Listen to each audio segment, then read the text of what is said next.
Hello बच्चों, मैं हूँ आपकी हिंदी टीचर अंजू मैडम और मेरे क्लास में आप सभी बच्चों का हार्दिक अभिनंदन है।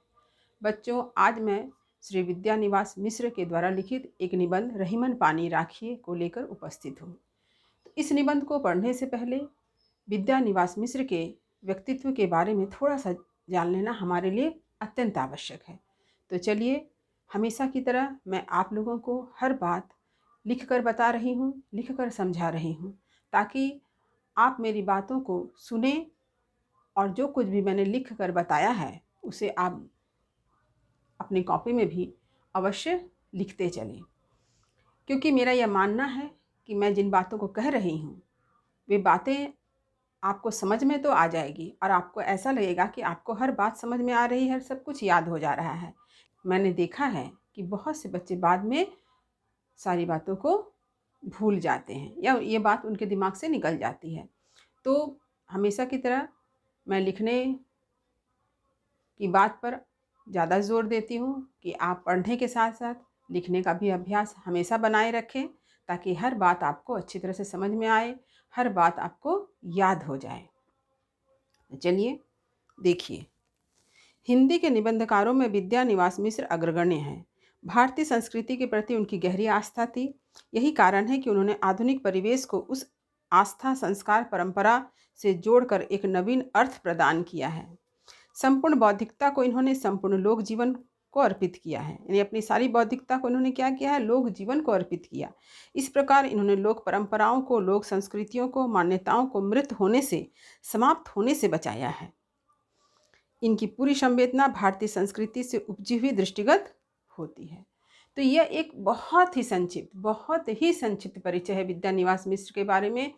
यदि आपको लगता है कि विद्या निवास मिश्र के कृतित्व और व्यक्तित्व के बारे में आपको और अधिक जानकारी चाहिए तो आप मुझसे अवश्य कहें, मैं उस पर भी एक वीडियो आपको बनाकर अवश्य दूंगी।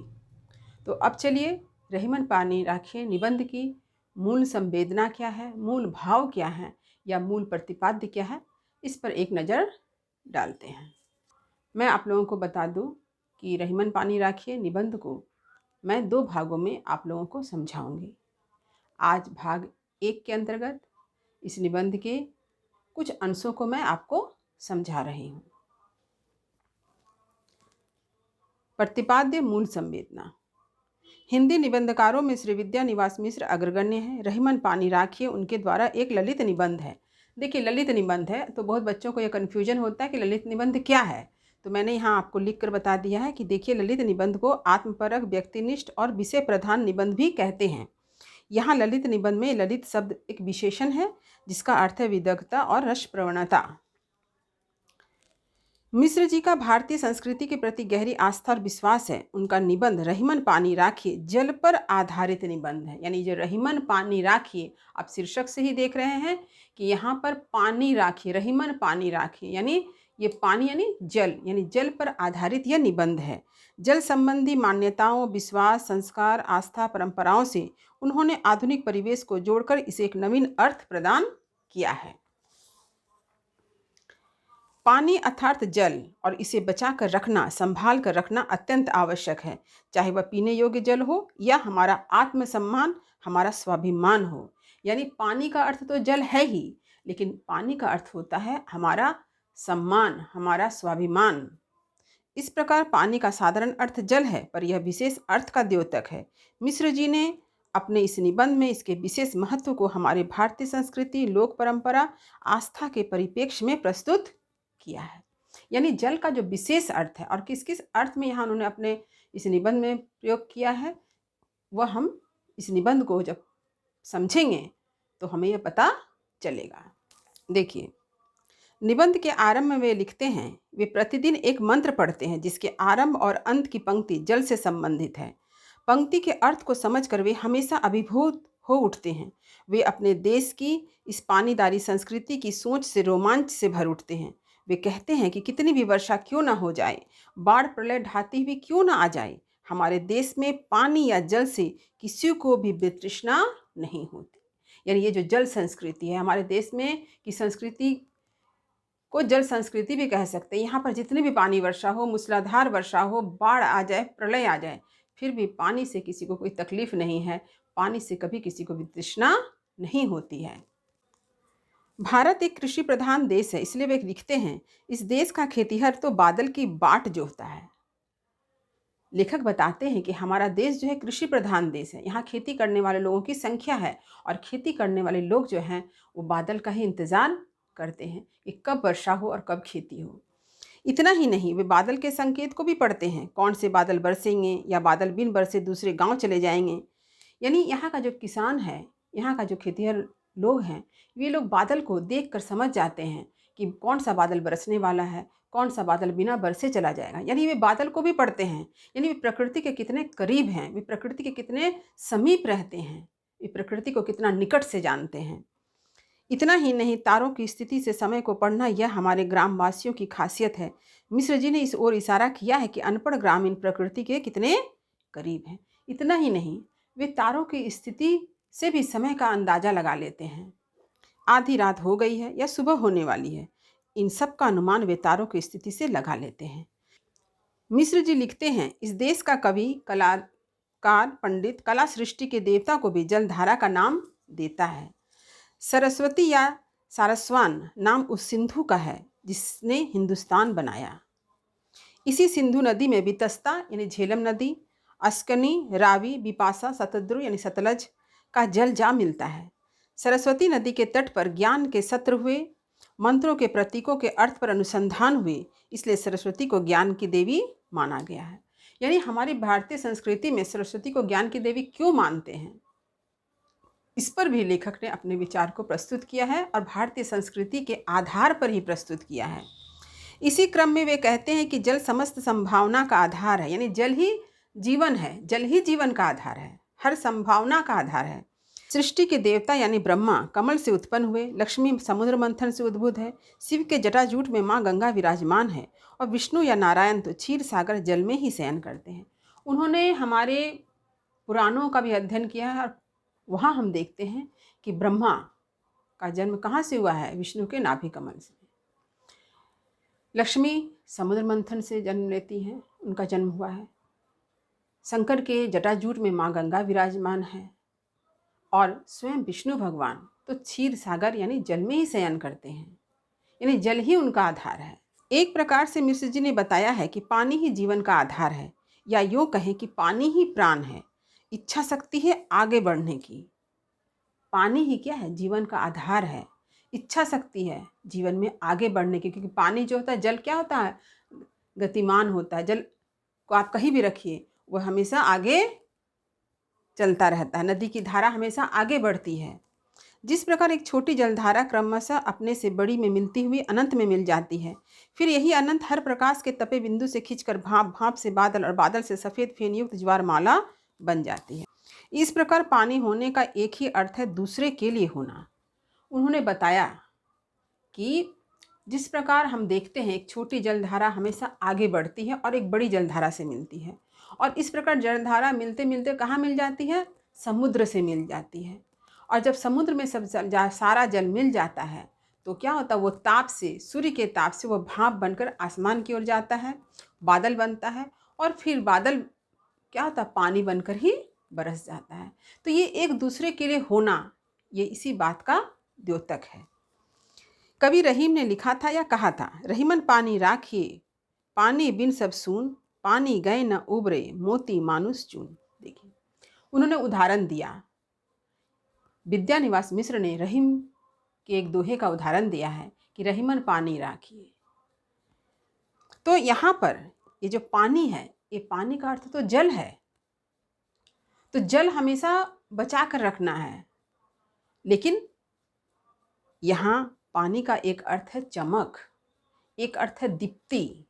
ये किसकी दीप्ति है, किसकी चमक है? मनुष्य के सम्मान की चमक है, मनुष्य के स्वाभिमान की चमक है, मनुष्य के आत्मगौरव की चमक है। इसे हमेशा बचा के रखना पड़ता है, क्योंकि पानी बिन सब सून, क्योंकि ये अगर आत्मसम्मान मिट गया तो हमारा जीना बेकार है, हमारा जीना व्यर्थ है। पानी गए न उबरे, मोती मानुस चून। क्योंकि एक बार अगर सम्मान चला गया तो हम उससे उबर नहीं सकते हैं। और उन्होंने चूना के अर्थ में भी पानी का महत्व बताया है कि अगर चूना से पानी सूख जाता है तो वो चूना क्या करता है, पान को खराब कर देता है। यदि मोती है, मोती का उदाहरण देकर बताया है कि अगर मोती से चमक समाप्त हो जाए तो वह मोती का कोई मोल नहीं रहता है। तो रहीम ने यह सच ही कहा है कि पानी केवल द्रव्य नहीं है, यह तो दीप्ति है, चमक है, जिसके अभाव में किसी वस्तु या व्यक्ति का महत्व छिन्न हो जाता है। जिस मनुष्य का पानी या इज्जत समाप्त हो जाए वह समाज में निंदा का पात्र बन जाता है। यदि किसी मोती की चमक या पानी उतर जाए तो वह मूल्यहीन हो जाता है। चूने का पानी जल सूख जाए तो चूना बेकार हो जाता है, वह पान का रंग बिगाड़ देता है। कहने का तात्पर्य है कि हर हाल में पानी को बचाकर रखना चाहिए। यानी पानी चाहे जल के अर्थ में हो या सम्मान के अर्थ में हो या चमक के अर्थ में हो, इसे संभाल कर रखना अत्यंत आवश्यक है। मिश्र जी ने यहीं से प्रभावित होकर अपने निबंध में जल को देवी देवता के रूप में पूजने वाली भारतीयों की उस कृत्य को बतलाया है कि पूजने नदी के जल को कैसे दूषित किया जा रहा है। यानी हमारे देश में नदी को देवी देवता मानकर पूजा जाता है, लेकिन इसी भारतवर्ष में हमारे जो कृत्य हैं इतने दूषित हैं कि हम उसी जल को गंदा कर रहे हैं। नदी पर बांध बनाकर इतनी ऊर्जा उस नदी के पानी के शक्तिपात से पैदा की जा रही है कि लेखक को लगता है कि क्या हमने देश की पानी या इज्जत रखी। लेखक कहते हैं आज हमारे देश में नदी के पानी को क्या कर रहे हैं, बांध बना करके रोक लिया जाता है, शक्तिपात से ऊर्जा उत्पन्न की जाती है। हमने गंगा, जमुना, सोन, नर्मदा, ताप्ती, वितस्ता यानी झेलम, बिपाशा यानी व्यास, शतद्रु यानी सतलज, प्राय सभी नदियों के जल को दूषित किया है। हमने जल प्रदूषित ना हो इसके लिए क्या किया है, कानून भी बनाए, पर सारा कानून किताब में ही रह गया, किसी को भी कानून का भय नहीं। हमने जल को संभालने के लिए, जल की सुरक्षा के लिए, जल को गंदगी से बचाने के लिए हमने कानून तो बना दिया, परंतु उस कानून का उपयोग कहीं नहीं हुआ। वह कानून सिर्फ किताबों में ही बंद कर रह गया। वृंदावन मथुरा के पास यमुना ऐसी है कि उन्हें यम कहना अधिक उपयुक्त लगता है। तो रहीमन पानी राखे निबंध में निबंधकार ने ये कहा है कि वृंदावन मथुरा के पास जो यमुना को अगर आप देखें तो लगेगा वो यमुना नहीं है, वह तो यम से भी अधिक भयंकर है, उन्हें यम ही कहना होगा। यम कौन है? मृत्यु के देवता। शंकर के जटा में विराजमान गंगा की दशा अत्यंत दयनीय है। गंदे नालों का जल मिलने के कारण नदी का वास्तविक रूप खो जा रहा है। तो शंकर भगवान के जटा में माँ गंगा विराजमान है, लेकिन आज माँ गंगा की स्थिति अत्यंत दयनीय है। नालों का पानी गंगा में मिलते मिलते ऐसा हो रहा है कि नदी अपने वास्तविक स्वरूप को खोती जा रही है। मूल तथ्य या संवेदना यह है कि एक प्रकार से हमने ही अपने दूषित कृत्य से इस देश की पवित्रता, इस देश की गतिशीलता का, इस देश के महान उत्सर्ग का पैमाना यानी परिमाप अत्यंत ही छोटा कर दिया है। तो लेखक का क्या कहना है? लेखक का यह उद्देश्य है कहना कि हमने अपने दूषित कर्मों से ही इस देश की पवित्रता, इस देश की गतिशीलता और इस देश के जो महान उत्सर्ग का जो परिमाप है, उसका जो पैमाना है, उसे हमने छोटा कर दिया है। जल की महिमा पर मिश्र जी लिखते हैं कि हम आज भी जल को तीर्थ मानते हैं, जल ही हमें तारता है, पर उस तीर्थ को हम ही नष्ट कर रहे हैं।